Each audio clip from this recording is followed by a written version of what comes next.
The Attitude always has a good-looking guy on the front cover. We don't always have a good-looking guy, but we did this month. Great, Matthew. The Polaroid pictures of me are on their way. Consider me for next month, right? Perfect. Thank you, Matthew. Thank you for not balking at that suggestion. That's Matthew Todd from Attitude Magazine, who was listening this morning and wanted to call and put in his 2 pence. Would you like the Stupidity Hour, by the way? I haven't really been plugging that I want you to text me about that, but if you would, I'm more than happy to do that here on LBC in the next hour. 0345 6060 973. I love the Stupidity Hour. I really want you to do it. Few texts on this. Actually, let me do some emails, because I've been a bit terrible with the emails again this morning. Kirsty says, it's been a great show. It was a disturbing news story event, and I would like to meet some of your callers, but I've enjoyed the way you've been inquiring to find out how these people think. I remember that harrowing story about the spin the bottle lad who got bullied and threw himself off a building. So that was a great phone call, and it's so important to discuss. On the subject of regrets, one here from Carol saying, I used to play the lottery every week and use the same numbers. The numbers came up and I was jumping for joy. My husband went red-faced and said he didn't buy the ticket because we never win. We lost just under 5 million. 14 years later, and I really don't think about it now, but I can't bring myself to buy another ticket because my chance has been and gone. Carol, I'd divorce him. I would divorce him. I would absolutely divorce him. I wouldn't be able to cope with such a thing. Sorry, I just wouldn't. Maybe that's because I'm a financially driven little horrible person. But it's true, I could not live with that. I could not live with that at all. Do you remember that practical joke that someone played? And it was a woman who was annoyed with her husband. So what she did was recorded the week before's lottery, then bought a ticket for those week-old numbers, and then on the night of the lottery played the tape of the recording for her husband, who had the ticket. She left the ticket on the side, and the husband was jumping for joy. Oh my God, we've won, we've won, we've won. And it was all a lie. I think I love that woman. I do. That is revenge. If you're annoyed with your husband, that is revenge. He was out spending money, went to the pub. I don't think she told him for a couple of days. Kerry is in Osterley. Morning, Kerry. Morning, hello. What have you got for me this morning? Well, I've just been listening and sort of thinking about things myself, and I've got 2 friends in school, and they are 50 plus, and they're women, and they are gay, but they have children, and they're going to pick up their grandchildren.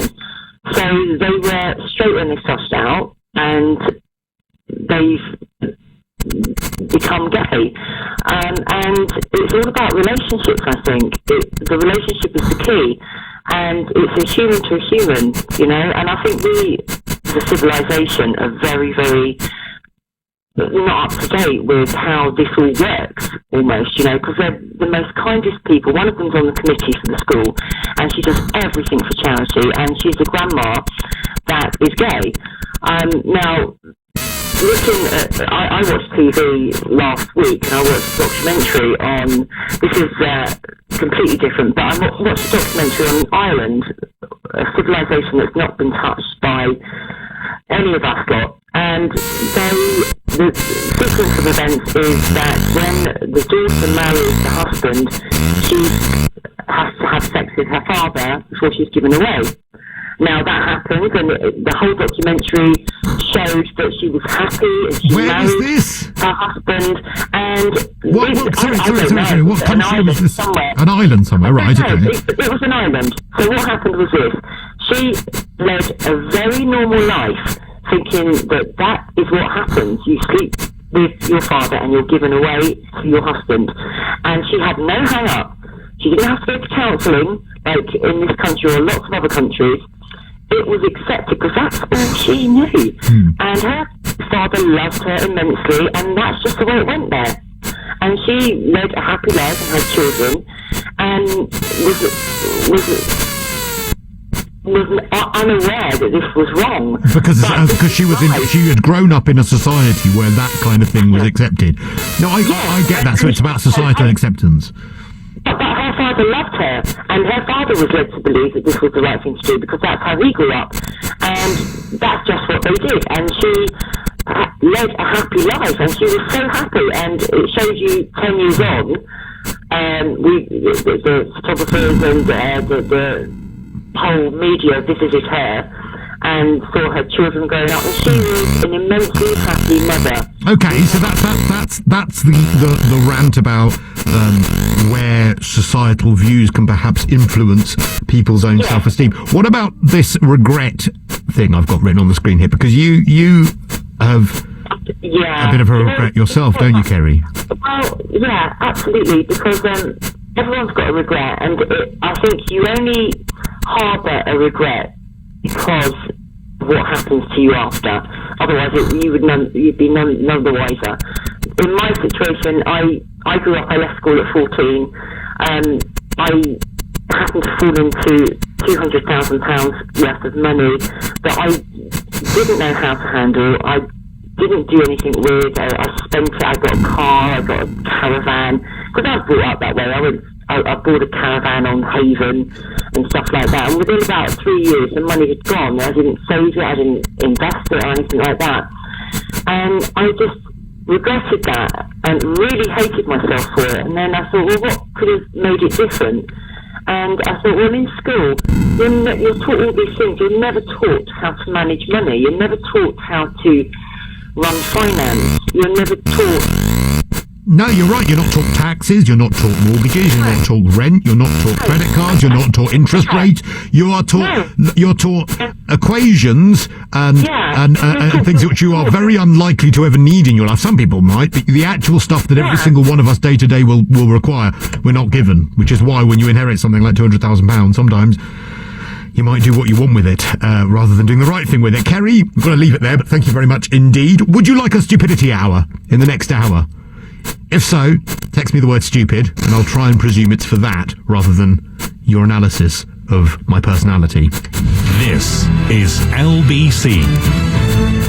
I'm Nick Ferrari, and I'll be back on LBC from 7 tomorrow morning with more of the big issue stories. That was a jet taking off from RAF Akrotiri. I'm standing right at the edge of the runway. We saw the jet peel up over the fence and then fast jetted out into the blue. Holding the people in power to account. I'll be happy once I've got the deal I want from Brussels. Let's get out of ever closer union and confirm that it's the common market that we're most interested in. And you. Join me, Nick Ferrari, back leading Britain's conversation from 7 tomorrow morning on LBC. News headlines is Zora Suleiman. Forecasters are predicting more heavy rain for Scotland and parts of England. Nearly 40 flood warnings are in place from southwest England to the east of Scotland. Protesters have attacked the Saudi embassy in the Iranian capital Tehran following the execution of a prominent Shia cleric, Nimr al-Nimr. Well, last night the US government said it's concerned his execution may increase tensions and called on the Saudi government to respect and protect human rights. Tributes have been paid to Matt Hobden after Sussex County Cricket announced the death of the young fast bowler. The 22-year-old played frequent first-class and limited overs matches for Sussex over the past 2 seasons. The cause of death is unknown at this time. Every pupil in England will be expected to have memorised their times tables before leaving primary school under new government plans. There will also be multiplication tests for those aged 11. Around 80 primary schools will take part in a pilot scheme this summer before it's rolled out across the country in 2017. And LBC's weather cloudy with some rain across London and the southeast, lows of 3 degrees, dry for much of the UK but with persistent heavy rain continuing across northeast England, eastern and central Scotland. From Global's newsroom for LBC, I'm Zora Suleiman. Stowe on LBC. Can we, bearing in mind the date, and it's not the 6th of January yet. Christmas on LBC with Christo. I can still play that till the 6th of January. I know that Christmas is over, but then I was looking at the, it's because it's Epiphany on the 6th of January, which is the 12th day of Christmas. So in actual fact, we should be playing that every quarter at the moment because Christmas is still not over. Thank you.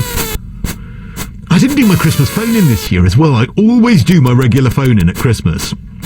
We didn't do this year, which was, would you believe the nativity if Mary was from Croydon? And we didn't do that this year. Put it in the diary for this Christmas, because I really want to do that, because I think it's a great question.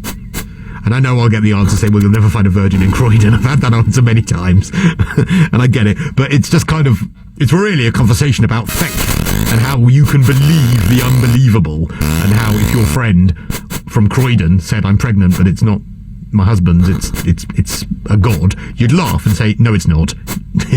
So anyway, we didn't do that this time. We'll do it at the end of the year. 0345 6060973. Would you like me to do the stupid hour? Because I love the stupidity hour, and there is no end of stories.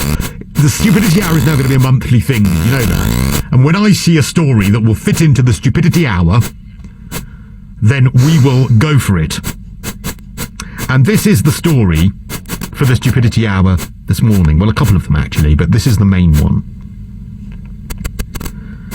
A man in Cornwall phoned 999 to say that he couldn't go to the toilet. The caller to the emergency number said the lights in their house were not working. It was not clear what they expected call handlers to do. But the lights weren't working. Clearly there was nobody home. They couldn't get to the toilet, so they rang 999. Perfectly reasonable and rational reaction to someone's toilet habits. What about the person who called Surrey police asking, will I get arrested if I move my housemate's banana? Another person rang just to say, do you fancy a chat?